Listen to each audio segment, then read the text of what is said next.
welcome to my channel. In this video, we will start a new topic, variables. And the beginning, we will learn the concepts, constructs and variables. Okay, variables को understand करने से पहले हम ये clear करेंगे concepts, constructs and variables में क्या difference होता है. Understand? So start with concepts. Concepts, empirical abstraction to classify natural phenomena. Concepts क्या है? Abstraction means किसी भी चीज़ के बारे में जब हम theoretically कुछ unknowingly बहुत ज़्यादा हमें आइडिया नहीं होता है, उसके बारे में जब हम कोई डिस्क्रिप्शन बनाते हैं, कुछ डिस्क्राइब करते हैं किसी, या मे बी वो कोई नेचुरल फिनोमिना हो सकता है या बेस्ड ऑन रियल फिनोमिना हो सकता है, तो उसके बेसिस पर हम एक जनरलाइज्ड आइडिया फॉर्म करते हैं. ओके, किसी के मीनिंग से रिलेटेड हम कुछ डिस्क्रिप्शन जो है वो अपने माइंड में लाते हैं, कुछ आइडियाज़ बनाते हैं, तो दैट इज़ अ कंसेप्ट. अब कंसेप्ट जो है वो based on real life phenomena भी हो सकता है, जैसे लाइक किसी की इनकम या एज या कोई एजुकेशनल लेवल के बारे में जब हम डिस्कस करते हैं, तो that means not having some clear idea about that. Okay, but एक जनरल आइडिया जो हम फॉर्म करते हैं, that is a concept. Next is variables. Variables means नाम से पता चल रहा है समथिंग कुछ चेंज होगा, है ना. तो when concepts can be assign with values, जब उन्हीं कंसेप्ट्स को हम कुछ वैल्यू असाइन कर देते हैं, कुछ न्यूमेरिकल जो है डेटा असाइन कर देते हैं, जिन्हें हम मैनिपुलेट कर सकते हैं. मैनिपुलेट मीन्स कुछ चेंजेस उसमें ला सकते हैं, तो that is called a variable. और फिर जो उनके बीच की रिलेशनशिप होती है अदर वेरिएबल से, उनको जो है फिर हम आगे मेजर करते हैं. तो that is a variable. That means किसी भी चीज़ में जब कोई चेंज किया जा सकता है, मैनिपुलेट किया जा सकता है, that is called a variable. Constructs क्या है? कंस्ट्रक्ट्स मीन्स आपको नाम से पता चल रहा है टू बिल्ड समथिंग, लेकिन रिसर्च के फील्ड में यहाँ कंस्ट्रक्ट क्या है? कंस्ट्रक्ट्स यहाँ मतलब है कि मीन्स किसी भी टॉपिक की स्टडी करना इन डिटेल. ओके, जिसका एक को रिलेटेड बिहेवियर हो, जिसको हम ऑब्जर्व कर सकते हैं. ओके, कुछ उसमें से हो सकता है उनके बीच में डिस्टिंग्विश किया जा सकता है, कुछ टॉपिक्स को कुछ को नहीं किया जा सकता है. तो कंस्ट्रक्ट बेसिकली क्या है? To study the topic in detail. Okay, अब और जिसको हम इजीली दूसरों को समझ में आ सके. ओके, डिफाइंड वे में हर किसी को इजीली एग्जैक्ट उसका मीनिंग जो है वो अंडरस्टैंड हो सके. लाइक इंटेलिजेंस है, मोटिवेशन है, अगर इस तरीके की चीज़ों पर जब हम डिस्कशन करते हैं, तो that is a constructs. Okay, now move to the variables. What is variable? Variable is जब हम किसी भी चीज़ को जब हम कोई क्वांटिटेटिव वैल्यू दे देते हैं ना, मीन्स जिसमें हम कुछ चेंजेस ला सकते हैं. Understand? In other words, variables are anything can effect or change the results of a study. Variable क्या होता है कि जब हम, दूसरे शब्दों में से ऐसे कह सकते हैं, जब हम स्टडी कर रहे हैं किसी चीज़ को और उसके रिगार्डिंग हम उसमें कुछ चेंजेस, कुछ अपने अकॉर्डिंग मैनिपुलेशन कर सकते हैं, तो that is called a variable. Variables are of different types. यहाँ पे देखते हैं. Number 1, independent variable, dependent variables, extraneous variables, intervening variables, moderator, discrete variable and continuous variable. These are the types of variables, और इनके क्या meaning है, क्या function है, ये डिस्कस करते हैं हम. Independent variable. First we will see independent variable. The researcher has control over. Independent variable क्या कहता है? Means जिस पर रिसर्च करने वाले का, रिसर्चर का कंट्रोल हो. मान लीजिए किसी कोई एक्सपेरिमेंट में उसको यूज़ कर रहा है, कोई वेरिएबल यूज़ कर रहा है, तो उसका उस पर कंट्रोल हो. Next point, manipulating existing variables और इंट्रोड्यूसिंग न्यू वेरिएबल. तो जब इंडिपेंडेंट वेरिएबल का रिसर्चर पे कंट्रोल होता है, तो वो जो एग्जिस्टिंग वेरिएबल होता है उसमें भी कुछ चेंज कर सकता है, या फिर कुछ नए वेरिएबल्स भी इंट्रोड्यूस कर सकता है. Got that? The independent variables will have same effect on our relationship with dependent variables. Independent variables का डिपेंडेंट वेरिएबल से रिलेशन हो गई होगा, वो उस पर कुछ नेगेटिव इफेक्ट डालेगा, कुछ पॉजिटिव इफेक्ट डालेगा. जैसे जैसे चेंजेस जो है इंडिपेंडेंट वेरिएबल्स में आते जाएंगे, तो डिपेंडेंट वेरिएबल्स भी वैसे ही जो है अपना इफेक्ट शो करेगा. इसको समटाइम्स हम इंडिपेंडेंट वेरिएबल्स को ट्रीटमेंट वेरिएबल भी कहते हैं. एक एग्जांपल लेते हैं. सपोज करिए मार्केट में कोई नया मोबाइल आया है और उसकी प्राइस उस समय 20,000 है। अब 20,000 वाले उस मोबाइल की डिमांड जो है वो लोगों के बीच बहुत है। At any cost they want to buy, वो हर तरह से एक सोर्स लगा रहे हैं कि उन्हें ये मोबाइल खरीदना ही खरीदना है, आज ही लॉन्च हुआ है। तो यहाँ पे प्राइस क्या हो गया, वो इनडिपेंडेंट वेरिएबल हो गया। और डिपेंडेंट वेरिएबल क्या हो गया, डिमांड। क्यों, क्योंकि वो उस पर डिपेंड कर रही है, चाहे उसका प्राइस फिर 20,000 हो या 22,000 हो, वट एवर जो भी मार्केट में कंपनी से उसको वो प्राइस मैनिपुलेट किए जा रहे हैं, बट डिमांड क्या है, वो डिपेंडेंट है। ओके, इंडिपेंडेंट वेरिएबल हमारी यहाँ पे क्या हो गई, उस मोबाइल की प्राइस और cost. Right, now come to the dependent variable. They show the effect of manipulating और इंट्रोड्यूसिंग द इंडिपेंडेंट वेरिएबल। यहाँ पे जो IVS मैंने लिखा है इससे मीनिंग है इंडिपेंडेंट वेरिएबल्स।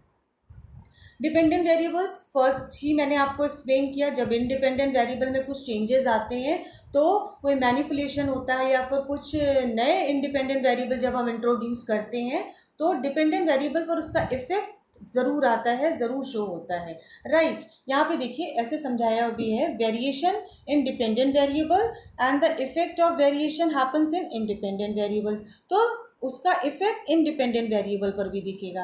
कैसे, वही अगर हम मोबाइल का एग्जांपल लेते हैं, मान लीजिए उसकी प्राइस पहले 20,000 थी, अब वो 30,000 में बिक रहा है, बट डिमांड क्या थी, हायर से बहुत ज़्यादा थी। अब उसकी डिमांड और ज़्यादा बढ़ती जा रही है या कम होती जा रही है, तो वो क्या इफेक्ट हो रहा है उसके ऊपर। क्यों, क्योंकि मोबाइल की जो प्राइस जो इंडिपेंडेंट वेरिएबल था उसमें वेरिएशन, उसको मैनिपुलेट किया गया है। 20 से 25,000 या 30,000 के बीच उसकी रेंज अगर कर दी गई है, बट डिमांडिंग जो लोगों की वैल्यू है, जो मांग है, वो तो उतनी ज़्यादा ही है ना।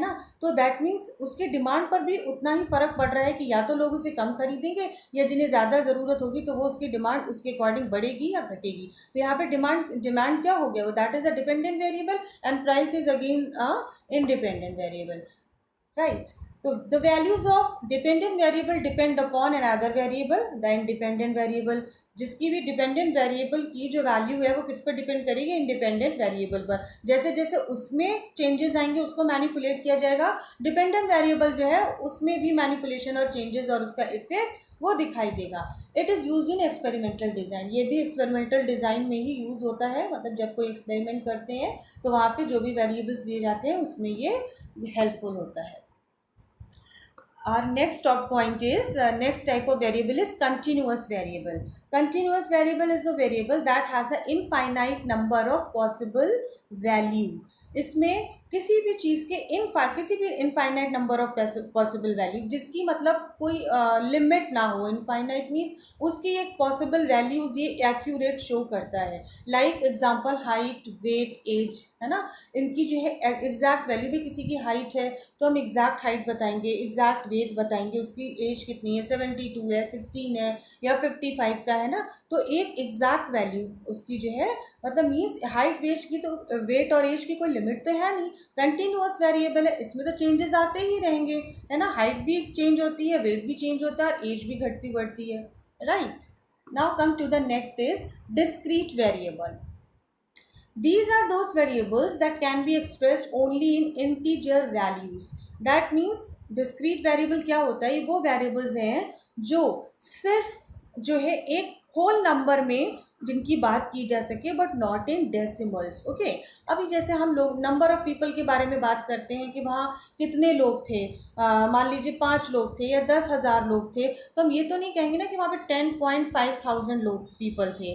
There were 10,500 people, there were 5,500 senior citizen were sitting. हम यही तो कहेंगे कि वहाँ पे 5,500 लोग बैठे थे या 10,500 लोगों का जो था क्राउड था। तो हम उनको एक होल नंबर में बात करते हैं, but not in decibel. That is a discrete variable. जो भी वेरिएबल है, जो भी चेंजेस है, वो एक होल नंबर में उनकी बात की जाती है।